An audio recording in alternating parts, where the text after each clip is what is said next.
if somebody told me, oh, all this medicine that you've been taking for 30 years, it's all nonsense. I'll treat you without medicines. How would you, how would I feel? Wait a minute, I'm not sure. I want the medicine, right? So I understand that perspective.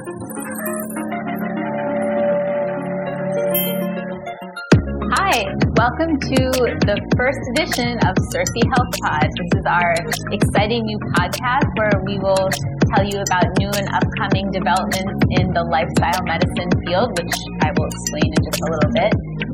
And hopefully you'll enjoy the friendly banter between this guy and myself.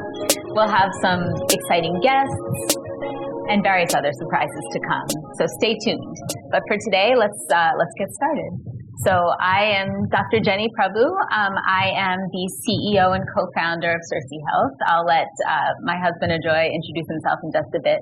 I have 2 MDs. I'm board certified in the US and in India in both internal medicine and pediatrics. Internal medicine is, as Ajoy likes to call me, a specialist of specialists. So I can manage anyone from diabetes to blood pressure problems, kidney problems, the list goes on.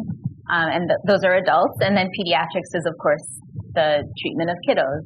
So that's me. I'm Ajoy Prabhu. I have a degree in pathology, and I also have several other, ancillary degrees, you can call it. I studied epidemiology at Johns Hopkins, and then I went back to business school and got my MBA also from Maryland. Just before we moved to India, I was the director of marketing for NIH, but within NIH, we were handling all the technologies for FDA, CDC also. So all 27 institutes of NIH, then FDA and CDC were all under my wing in terms of moving the technologies forward, inventions forward. And just before we moved again, I was also part of the White House, and I was helping them take all the data sets for all kinds of technologies and push it to the public so that it's easier for public to understand what those things mean. So that, in a brief, is my introduction. And since Dr. Jenny talked about lifestyle medicine, let me start the thing immediately with a question. So what do you think is lifestyle medicine? I mean, maybe people don't know what lifestyle medicine is because they're probably hearing it for the first time. Maybe you can tell them what lifestyle medicine is all about. Yeah, I mean, we're excited to kind of introduce the concept of lifestyle medicine to India. I think not many people practice that here. It's basically a new branch of medicine, just like cardiology or endocrinology, which is the study of diabetes and that sort of thing. So lifestyle medicine is basically kind of just how it sounds. So you're treating medical problems or preventing medical problems with lifestyle changes, oftentimes hand in hand with medicines, until hopefully we can take you off your medicines completely. That's the goal. I'll get more into the details of that. But in addition to people that have diseases already and we want to make you healthier, I also think an important part of lifestyle medicine is prevention. So a lot of our patients come to us and they say, hey, my mom has diabetes, my father died from prostate cancer, my brother has bad arthritis. How can I prevent this from happening to me? So we teach you how to do that as well. And the good thing is with both of our knowledges, we can treat kiddos to our oldest patient, which I'll talk about later, who's in his 80s now. All right, so now my question. Speaking of lifestyle medicine, can you explain a little bit about the history of lifestyle medicine? And since your specialty is the medical research and maybe some studies, but don't go into great detail. I'll try. This is for your sake. I'll try. So 1908, no, this is really true. 1908. So you were just a small boy then, right? Yes, I was a small boy then. 1908, there was a gentleman by the name of Mechnikov. And he discovered that the people in his village, the ones that ate pickles and anything fermented, they didn't die as fast as the ones that did not. And he was wondering about why this is the case, and maybe it's because of fermented food. He was kind of like thinking the fermented foods are good, and he was onto something very good. Now I'm going to fast forward to now 30 years and tell you about an actual experiment that happened in history itself, not in a lab, but actual history. So if you recall, those of whom may have been alive at that time, I mean, certainly many of us were not.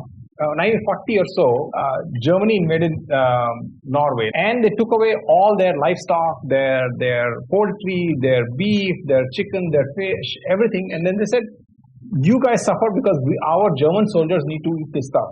So they took all the stuff away from Norwegians. But at that time, there was a very diligent Norwegian administrator that would keep track of all the deaths and the number of people that are living and number of people that were dying very diligently. And as days went by, the Norwegians started eating barley, wheat, potatoes, whatever they could find, they would eat. But unfortunately, they could not eat animals. They could not have dairy. They could not have eggs. None of that. They could only have vegetables. And Germans were happy that they got the meat, right? What ended up happening was, as years went by, this gentleman noticed that there is a drop in the number of people dying. So the longevity of people in Norway started increasing like crazy. So if that is not proof enough, what happened in 1944 is that Germany lost the war, and Norwegians got back all their stuff. They got back their lamb, their sheep, their fish, chicken, everything they got back. And they started consuming it. Guess what? As soon as they started consuming it, you can see their death rate go back down. Their death rate go back up, and their lifespan go back down. So it's a natural experiment that happened that shows you that actually plants help you live longer. Okay. Another example I want to give you, fast forward another 50 years, is 1998. There was a gentleman by the name of, Dr. Esselstyn. Dr. Esselstyn is a cardiologist, a cardiac surgeon, and he discovered, I think he's a cardiac surgeon, he discovered that, he had some patients who had arterial blockage in their heart. And for various reasons, this gentleman decided that I'm not going to take any medicines. So instead of giving him medicines, what he did was he started giving them plant-based foods. He prescribed plant-based foods to this gentleman. And this is the first actual case of, you can see the angiogram of completely blocked arteries in the heart, where the heart was not being able to pump properly. The muscles were all getting weaker and weaker as days went by. This patient went on completely plant-based medicine, and in 2 years' time, that artery is clean. There is actual evidence of this in scientific literature. If anybody is interested, email me and I'll send you that image where you can see the thing completely blocked, and 2 years later, completely open. This rarely happens with actual medicine. Now, you can correct me if I'm wrong. If that kind of an effect can happen with no medicine, with using medicine. Using medicine only, no. Using a stent, yes, but obviously that's much more invasive. You want to tell what a stent is? Sorry, a stent is basically like an angiogram, like Joy was talking about, and the cardiologist goes in through one of your... It's a pipe. It's a pipe. A pipe, yes. It's a pipe. Goes in through one of your major arteries and puts a little... Pipe. Pipe. Yes, thank you. A little pipe, for lack of a better word. And opens it up, so it opens up the blockage that's there. So yes, that is invasive, and there's many risks with that procedure, although it's used all the time. But obviously, plant-based diet is much safer.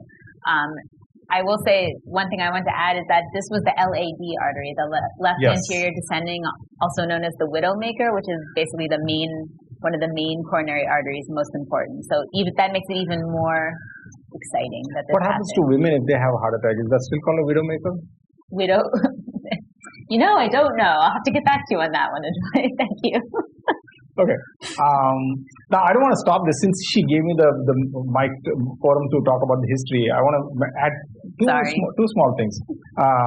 One is that I don't know how many people know about the blue zones. Blue zones are these zones. There are about 5 zones right now currently in the whole world, where the average age of humans is more than 70, average.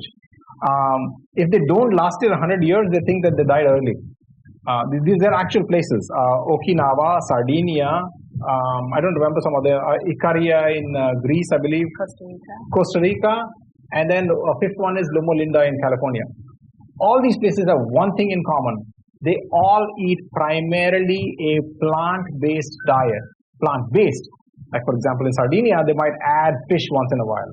In Okinawa, they might add small piece of pork once in a while. In Costa Rica, they might add some pork once in a while, or turkey once in a while. But generally speaking, 99.9% of their food is plant-based. And then there are other things also they do, but here is a clear-cut evidence that you eat more plants, you will last longer. Finished. End of story. Okay. It's not end of the story. One more thing. Never the end of the story. The thing is, think about now in India, think about our own ancestors.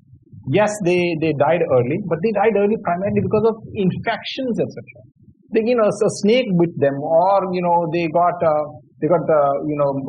major stomach issues or something like that. The infections kill them, not a chronic lifestyle-based disease that killed them. So they did not have diabetes, they did not have arthritis, they didn't have PCOS, they didn't have blood pressure issues, and on and on and on. Arthritis, I mentioned that one. Inflammation. So I'll stop here, but I'm just saying that there is clear-cut evidence that plant-based diets are very good for you. Excellent for you. So I have a question for you now, and that is, what?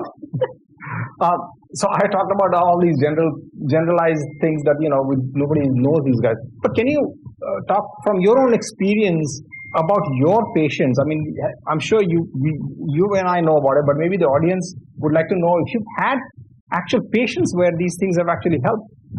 Yeah, I mean, just like Ajoy, I could talk for hours about it, but I'll pick a select few of our more exciting cases. So I mentioned earlier about our oldest patient.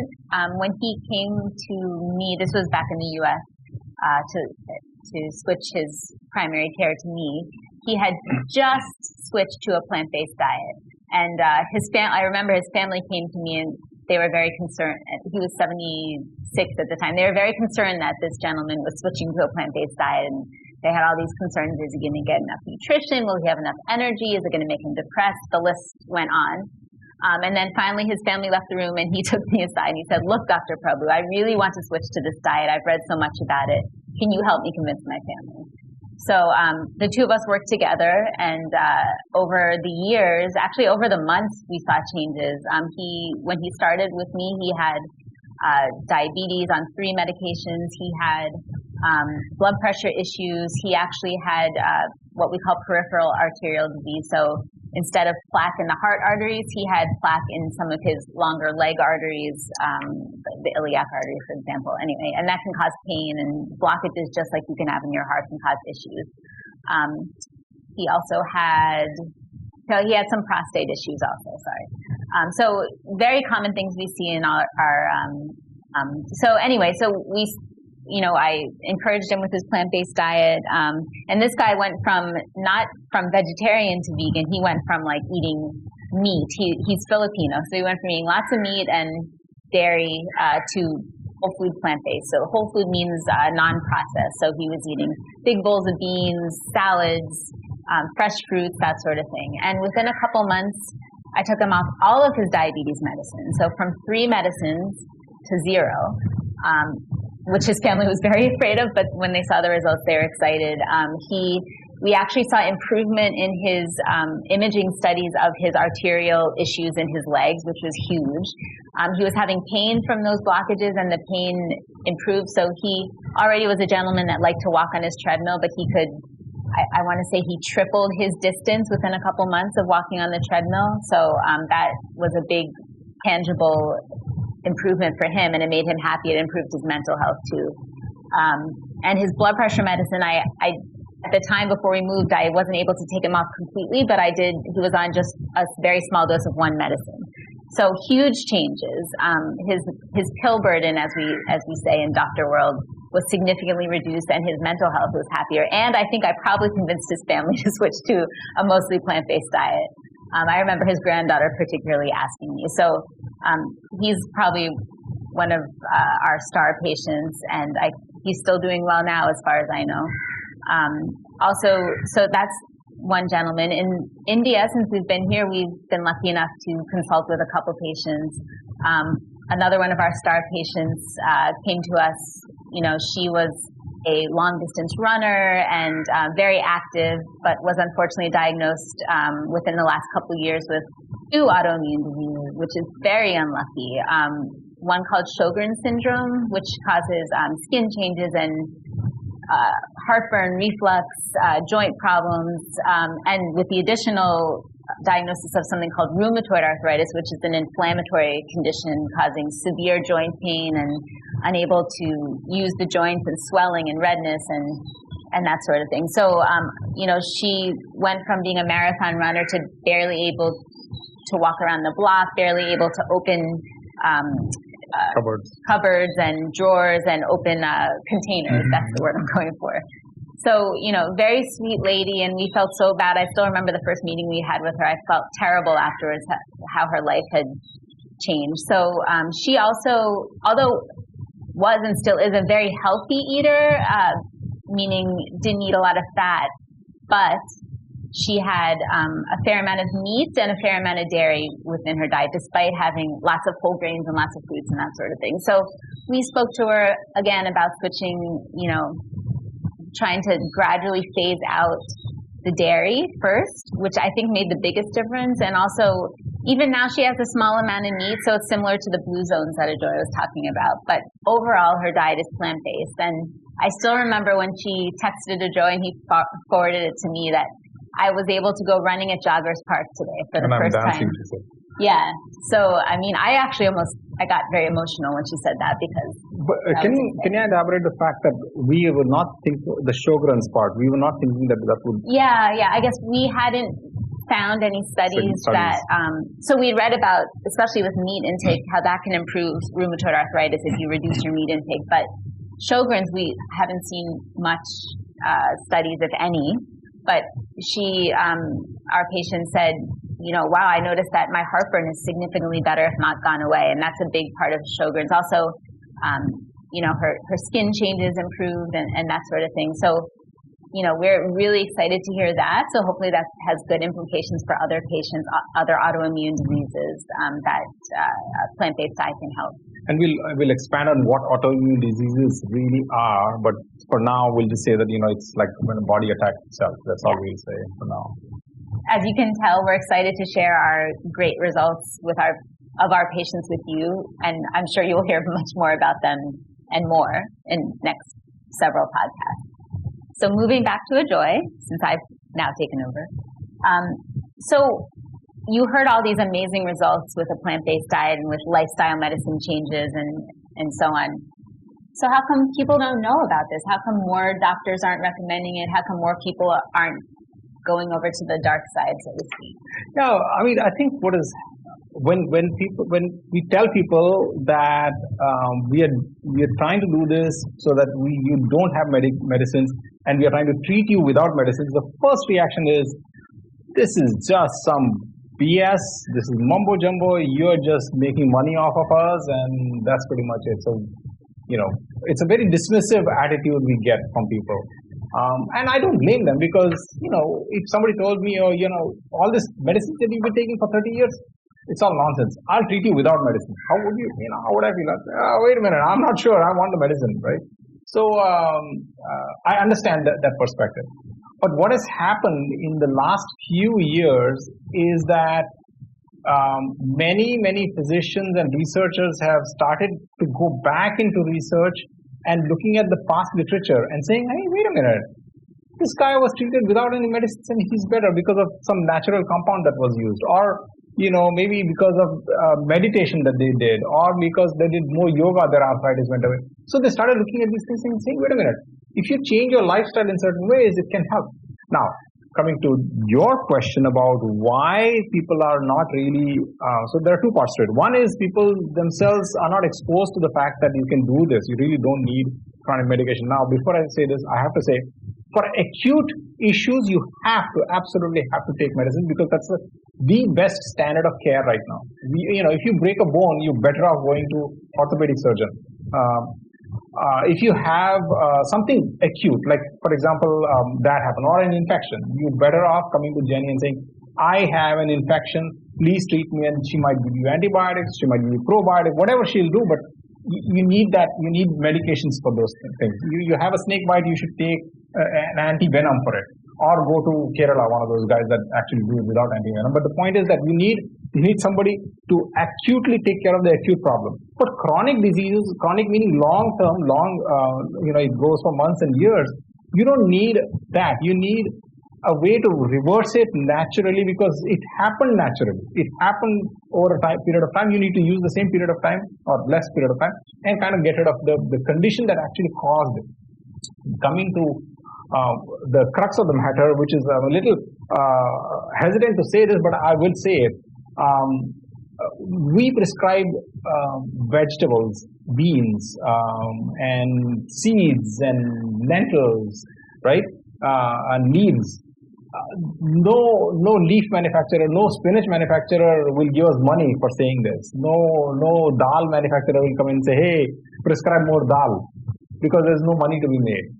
So you know where I'm going with this, right? So with medicines, what happens is, you manufacture it for X number of rupees, and you sell it for 100 times X. So there's a lot of profit margin in it. So pharmaceutical companies, I don't want to put a blanket blame on them, but I think for chronic diseases, they should take up some amount of blame, saying that they are cranking up the price and because in the name of profitability, they are screwing up the lives of people.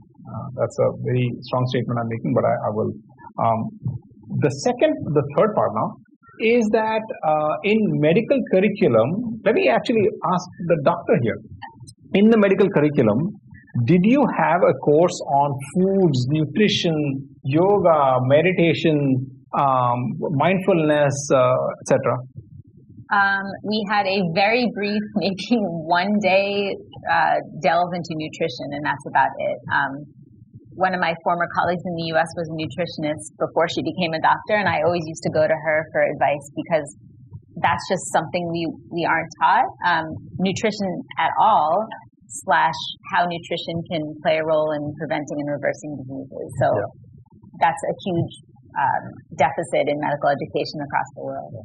So we are now in kind of trying to talk to some medical colleges to see if we can come in there and kind of inform some of the professors that are teaching medicine about these issues and see if they can take it on, or perhaps we ourselves will go in and try to educate the medical students. We want to try this because we think that it's the right way to do it. So I think we've rambled enough today, so maybe we should kind of slow down. So what should the audience take away from today's discussion? What should they do next? Are they going to just twiddle their thumbs till we come up with a new podcast? Or they can if they want, but it sounds pretty boring to me. So I would say we just want you to take away from today that lifestyle medicine is a thing, and that there are treatments and prevention for disease beyond pills. So we'll get a lot more into that in the series to come. But in the meantime, you can find out how healthy you are and how lifestyle medicine can help you, basically. So we're excited to introduce something called the Drum rolls? Not cheesy at all. We have come up after many hours, days and nights of research and fighting. We came up with something called the CHI, or the Circee Health Index. And we have a quiz that you take which will be on our website shortly. And you can, a couple minutes, you can determine what your lifestyle factors say about your overall health. And based on your results of that quiz can, help us help you. So it really is good insight for you and maybe more questions and more subjects for our future podcasts. And also, coincidentally, on our website, we have another new baby of ours, non-human. It is called Tell Me at Circee Health. So just like when you want someone to explain something, you say, tell me. We will try to tell you various learning subjects related, again, to lifestyle medicine, not just plant-based foods, which I think we've talked about enough today, but there's many other aspects to lifestyle medicine. There's a whole learning portal on this part of our website. We'll have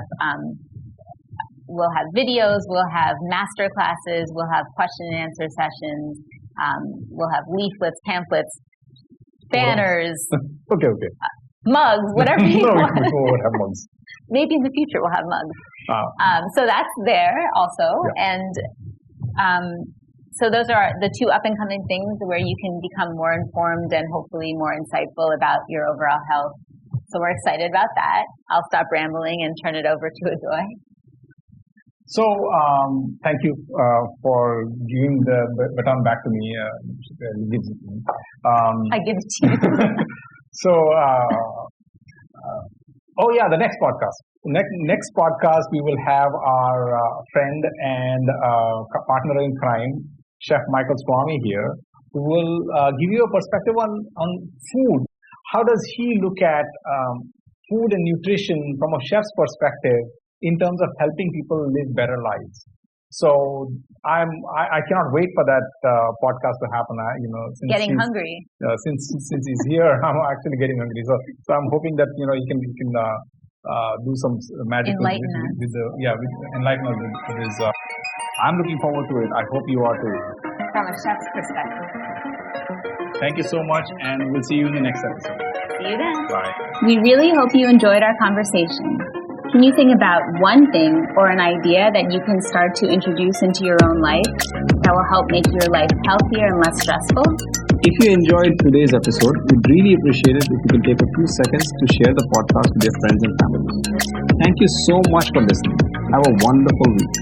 And always remember, your health is literally in your own hands. Making lifestyle changes is not an easy task, but we promise you will be aptly rewarded with a long, healthy, and disease-free life.